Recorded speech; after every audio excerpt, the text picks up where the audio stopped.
Ladies and gentlemen, I am delighted to have the opportunity to address you all, and I would like to congratulate the German Presidency of the Council for making this event happen digitally. The conference that is about to start on data economy, artificial intelligence, and intellectual property is a very timely one because it touches the main aspects of the digital transformation of the economy and society that the Commission will support through the recovery package. I would like to thank Minister Lambrecht for inviting me to say a few words on those key topics of my agenda for Europe in the digital age. The crisis caused by the COVID-19 epidemic has shown the critical role of data and digital technologies in facing the unprecedented challenges related to public health, industrial production, and scientific research. Over the last few years, digital technologies have transformed the economy and society, affecting all sectors of activity and the daily lives of all Europeans. Data is at the center of this transformation, and more is to come. Data-driven innovation will bring enormous benefits for citizens, for example, through improved personalized medicine, new mobility, and through its contribution, of course, to the European Green Deal. Access to and sharing of data is a key element of the development of artificial intelligence in the EU. Let's focus first on data economy. Our society is generating a huge wave of industrial and public data. We are talking about 33 zettabytes of data produced in the world in 2018, which is expected to increase to a mind-blowing volume of 175 zettabytes in 2025.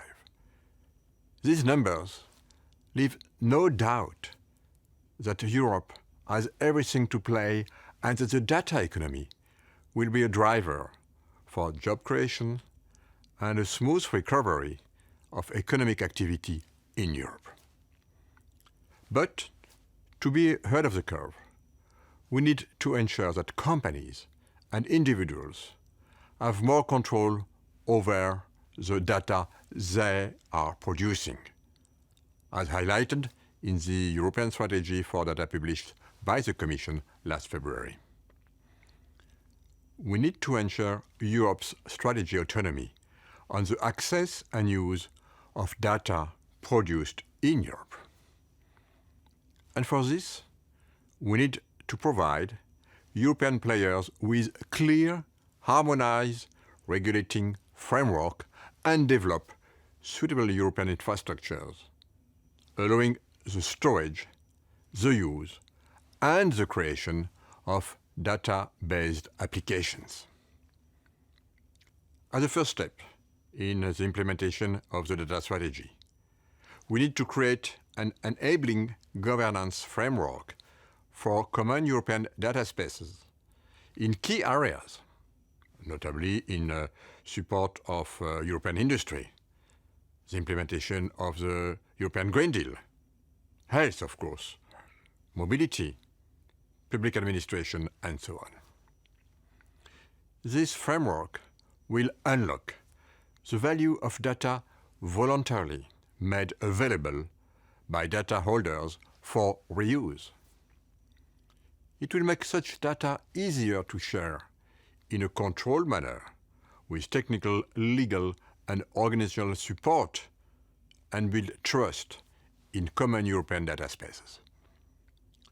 The data strategy also calls for making more high-quality public sector data, such as statistics and geospatial data, available for reuse, in particular in view of its potential for SMEs. For this, we are working on the adoption of an implementing act on high-value datasets to make these datasets available across the EU for free in machine-readable format and through APIs.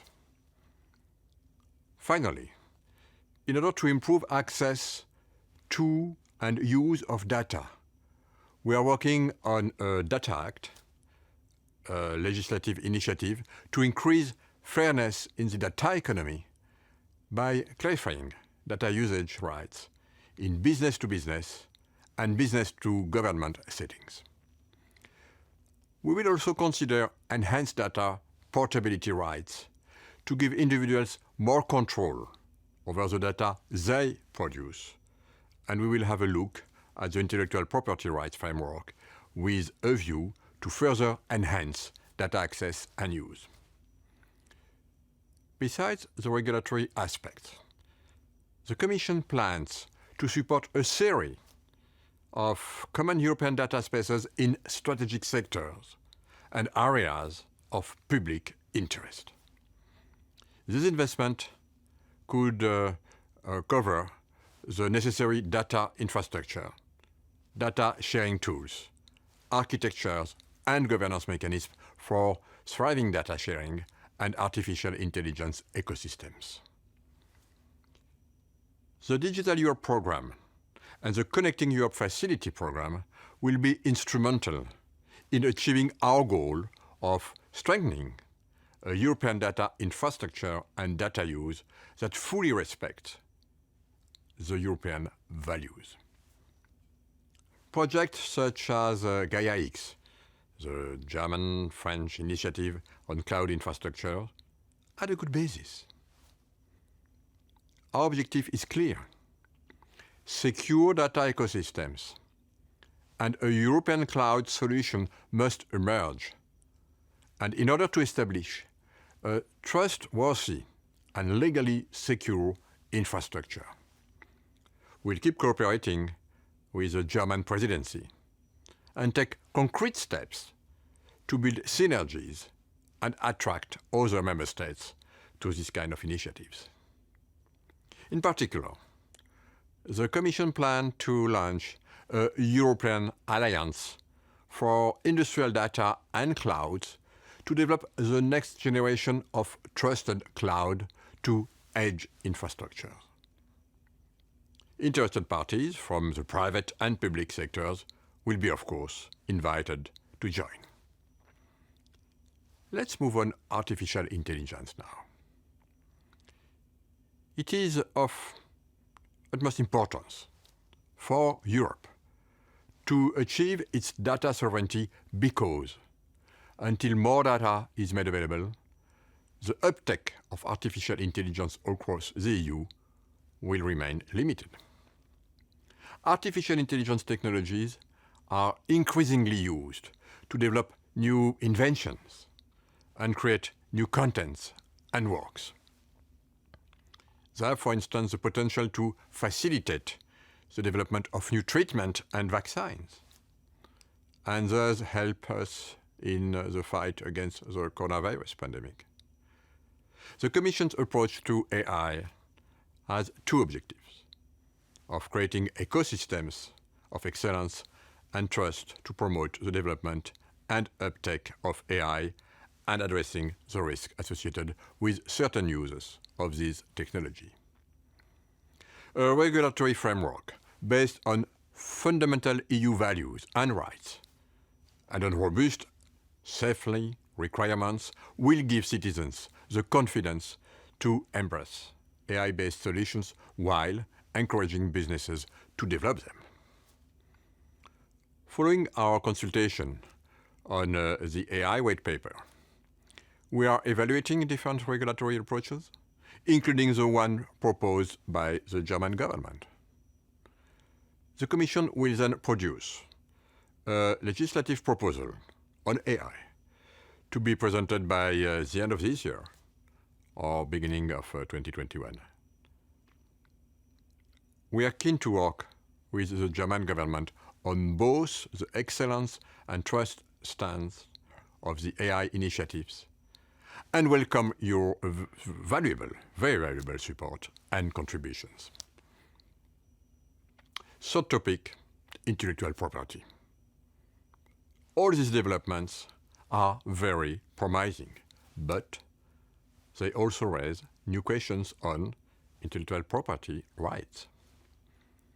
We need to protect Europe's innovation and creativity, making sure that our industry will benefit from it.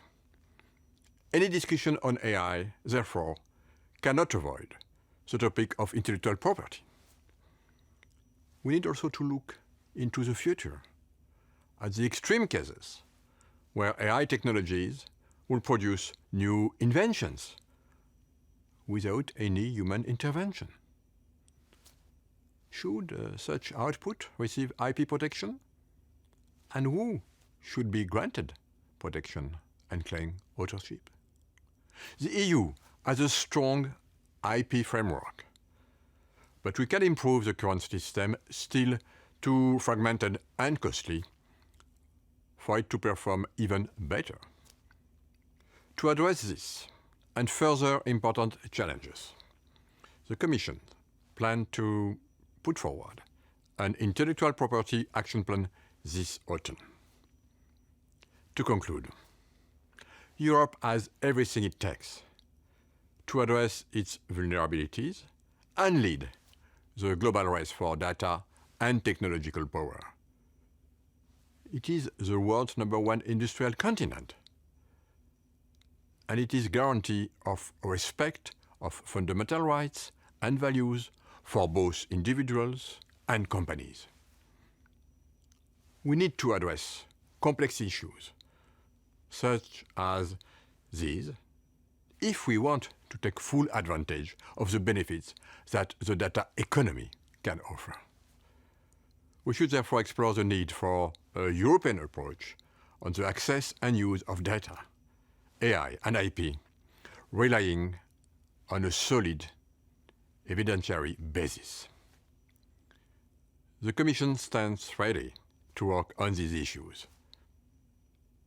I wish you all insightful and fruitful discussion today.